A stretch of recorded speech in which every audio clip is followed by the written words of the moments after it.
So question number 6 का B देखते हैं। ये क्वेश्चन है अल्टरनेटिंग सीरीज का।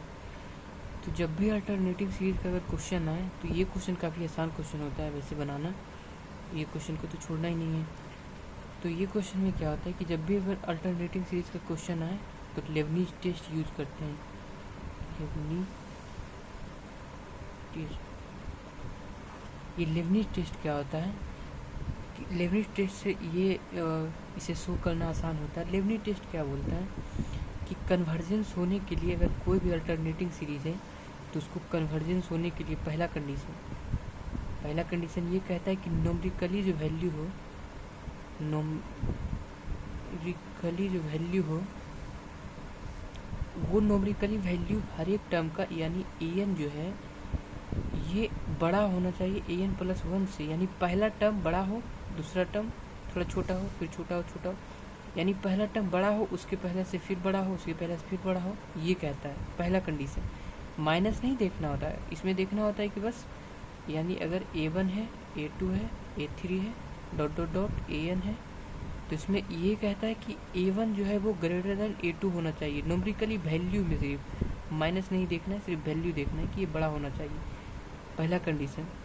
दूसरा कंडीशन क्या कहता है? दूसरा कंडीशन ये कहता है कि अगर इसका जो nth टर्म देखेंगे, nth टर्म कोई भी सीक्वेंस तो दिया हुआ ही होगा, उस सीक्वेंस का लास्ट टर्म देखेंगे, अगर उसमें हम इन्फिनिटी पुट करते हैं लिमिट, अगर वो वैल्यू 0 आ जाता है तो हम कहें कि ये कन्वर्जेंस है।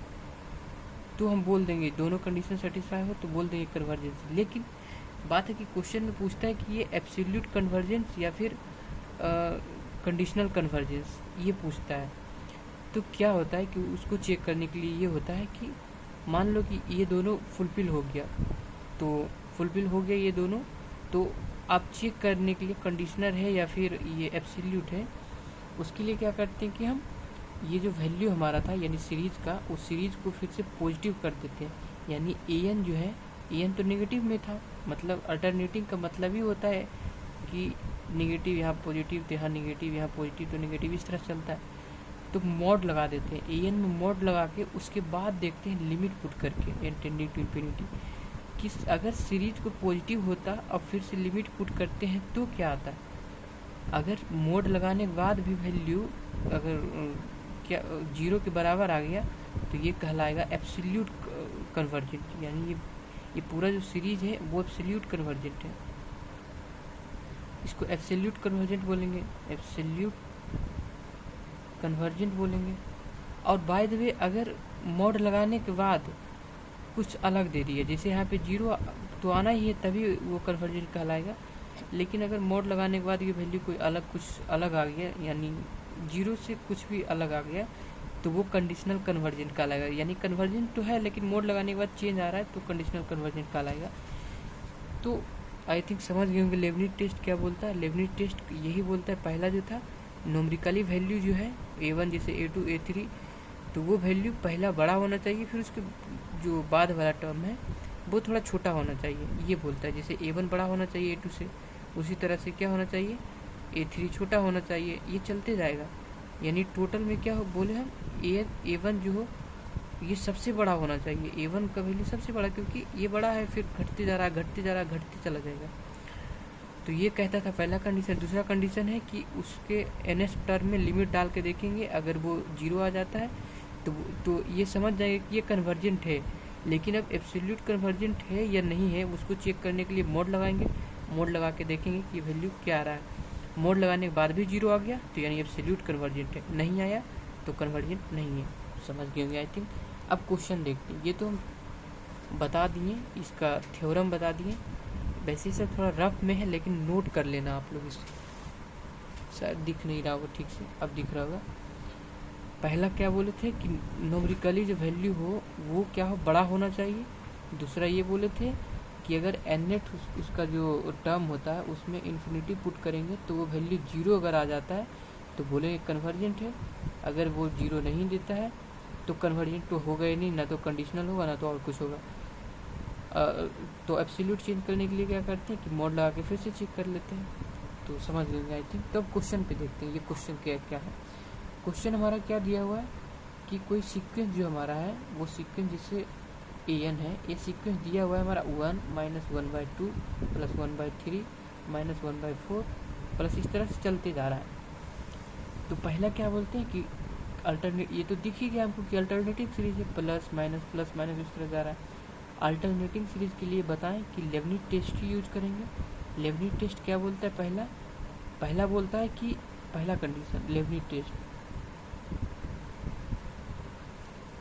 पहला कंडीशन बोलता है कि an जो है उसका a1 जो है, a1 ये बड़ा होना चाहिए a2 से, उसी तरह से बड़ा होना चाहिए a3 से, इसी बढ़ते जाना चाहिए।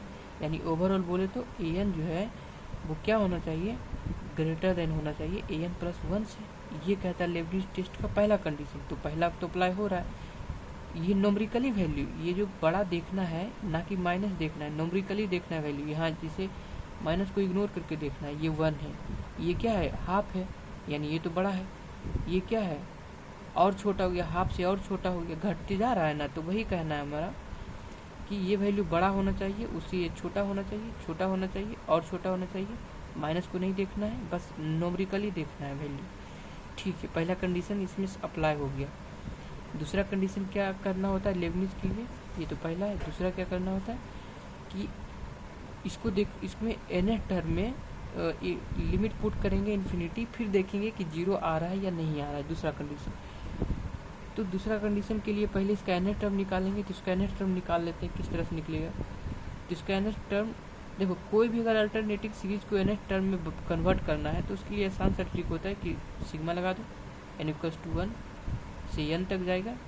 यही नहीं भी लो तो बना दोगे, लेकिन इसको लगाने के बाद थोड़ा ठीक रहता है, स्पष्ट दिखाई भी देता है, और दूसरी बात कि एग्जामिनर को पता भी चलता है कि हाँ थोड़ा सा ये मतलब जो नियम कानून है उसके हिसाब से बनाया है, ना कि हवाई बात कर दिया। तो दिख रहा होगा, आई थिंक थोड़ा सा चेक कर लिया है। तो अब देखो यहाँ पे क्या करेंगे कि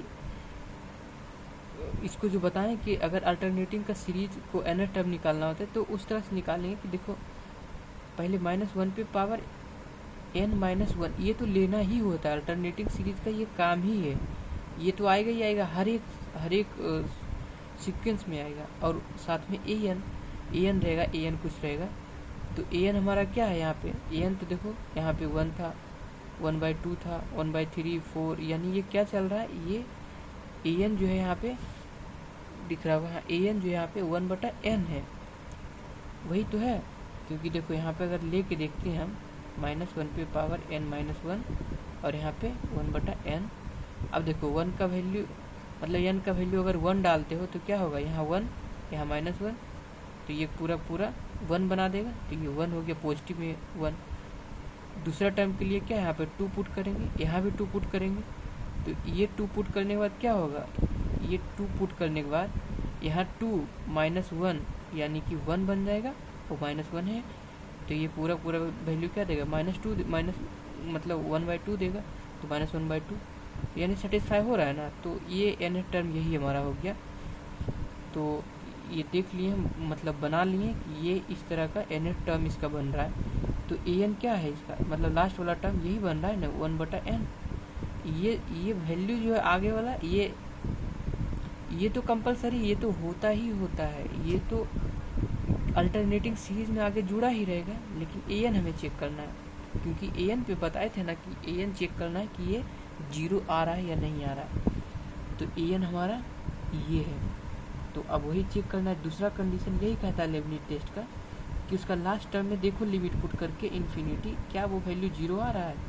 तो लिमिट पुट करते हैं यहाँ पे, तो लिमिट यहाँ पे पुट करेंगे तो ये क्या हो रहा है, यहाँ पे इन्फिनिटी डालेंगे, तो इन्फिनिटी डालने के बाद ये पूरा 0 बन जाएगा।